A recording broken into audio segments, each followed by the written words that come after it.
School Unit, Uran, in Uran local government area, focused on raising awareness around gender-based violence while also offering free medical services to residents. CDS President Olatunde Emmanuel, in his opening remarks, thanked the community for their turnout and support.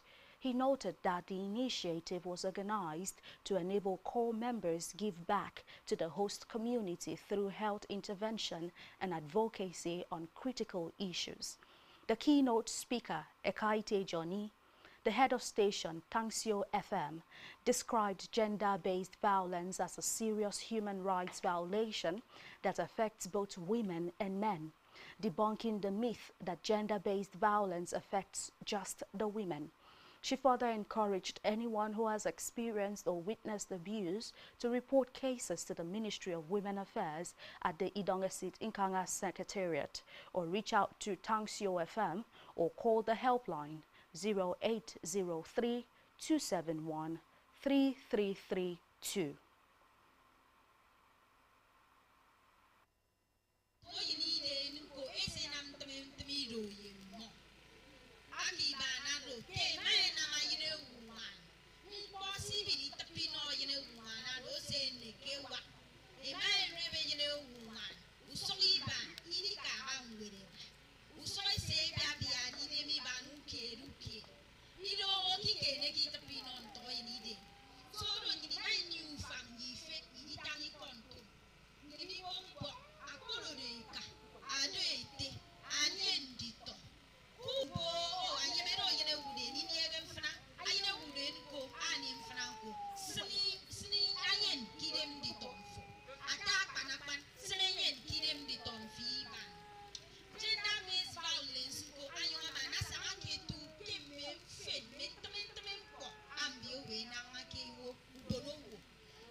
Secretariat Kuyo. Akpenyomado ke nkamuro ni on sobo. Samaro tansio. Amudi ya we number phone. We number phone mboya ino ikaite Johnino. Kenya uko. Nya uko nam me barrister ke Ministry of Justice Edion. Eya isangedi mbo iba ni pepeye. Eku ya yagado me ko kona tape. Kirum kendom jana mufo. The address, a medical practitioner, Julie Mark, educated participants on reproductive health and birth control, defining reproductive health as the complete physical, mental and social well-being in all matters related to the reproductive system. She cited fibroids, cervical cancer and other conditions as common reproductive health issues, stressing the importance of regular medical checkups and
the event concluded with free medical consultations as well as the distribution of sanitary pads and relief materials to members of the community.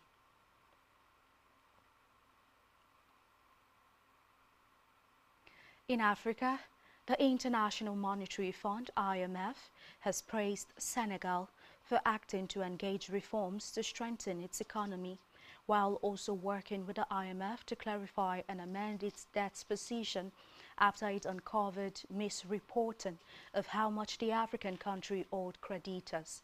The Director IMF Communications Department, Julie Kozak, said the IMF, a key financier for the debt-laden country, froze disbursements on its program with Senegal last year after an audit under new President Bassirou Diomaye Faye found the previous administration had understated deficits, pushing its end 2023 debt ratio to 100% of GDP, versus the previously reported 74%. The IMF also praised efforts by Ghana to shore up its fiscal positions as it unveiled its budget proposal. And on the foreign scene, Iranian diplomats have met their counterparts from the UK, Germany and France for nuclear talks, for the first time since Israel launched attacks on Iran's nuclear facilities in June. The strikes triggered a 12-day war, which also saw the U.S. bomb a number of Iran's nuclear sites, bringing U.S.-Iran nuclear talks to an abrupt end. The three European powers who attended the talks, known as the E3, have threatened to reimpose sanctions on Iran if no progress is made towards negotiating a new nuclear deal by the end of August. Iran's Deputy Foreign Minister Kazem Karabkhi said that they held a serious, frank and detailed discussion and agreed to continue with consultations. And still on the foreign scene, UK Prime Minister Keir Starmer will hold a call with French leader Emmanuel Macron and German Chancellor as he faces growing pressure from members of parliament to And still to come in the news, Salihu joins Azerbaijani club Gabala FC on one-year deal from El Kanemi Warriors. Stay tuned for the moment.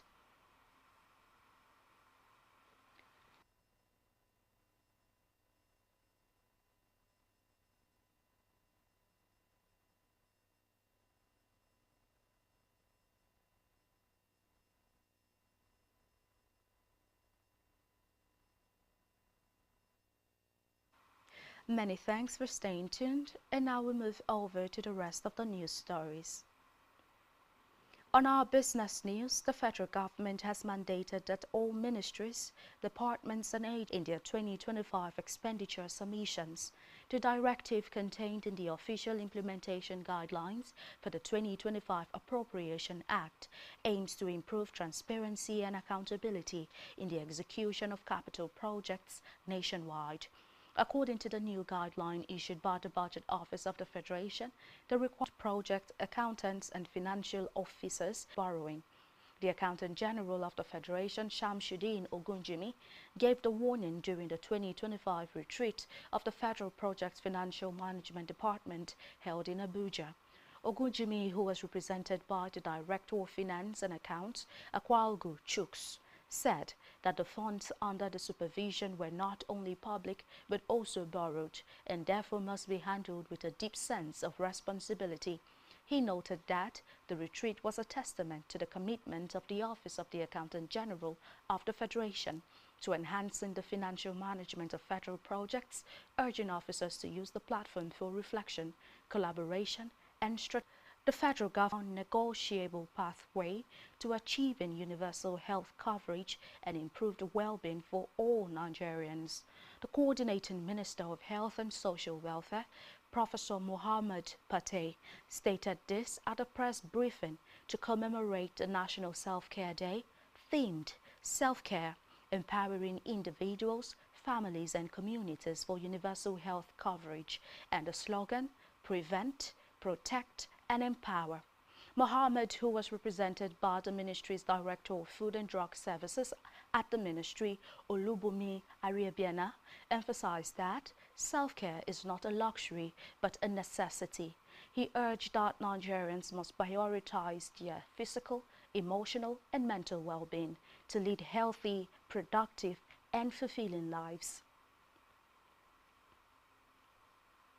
And still in health, the Nigerian Medical Association (NMA) has begun deliberations with key federal ministries on its demands, following which the association has indicated that its planned strike is unlikely to hold. Recall that the NMA had, on July 2nd, issued an ultimatum in protest against a circular from the National Salaries, Income and Wages Commission on revised allowances for medical and dental officers in the Federal Public Service, which the doctors kicked against for violating prior agreements. The association issued a 21-day ultimatum ending July 23rd to the federal government to withdraw the circular and meet its other demands to avert industrial action in the health sector. According to the NMA, the circular contains provisions that were not mutually agreed upon and which undermines the remuneration and welfare of medical professionals. The NMA President, Professor Bala Audu, said that the government has shown commitment to addressing both previously agreed and emerging issues. Speaking with newsmen, Professor Audu said, if the current pace of resolution continues, it is most unlikely that there will be a strike.